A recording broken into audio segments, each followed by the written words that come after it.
Čítanie zo svätého Evanjelia podľa Matúša. Jeden z 12 volal sa Judáš Iškariotsky, odišiel k veľkňazom a vyzvedal sa: Čo mi dáte a ja vám ho vydám? Oni mu určili 30 strieborných a od tej chvíle hľadal príležitosť vydať ho. Prvý deň sviatkov nekvasených chlebov prišli k Ježišovi učeníci a pýtali sa ho: Kde ti máme pripraviť veľkonočnú večeru?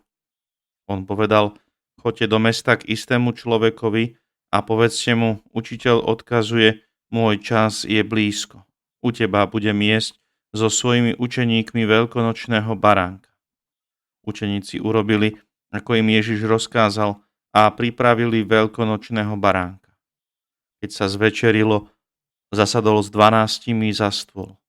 A keď jedli, povedal: Veru, hovorím vám, jeden z vás ma zradí. Veľmi osmutneli a začali sa ho jeden po druhom vypytovať: Som to ja, Pane? On odpovedal: Kto so mnou namáča ruku v mise, ten ma zradí.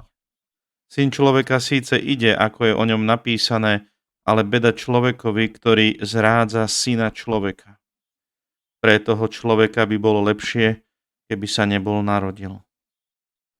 A jeho zradca Judáš sa opýtal: Som to azda ja, Rabbi? Odpovedal mu: Sám si to povedal. Počuli sme slovo Pánovo.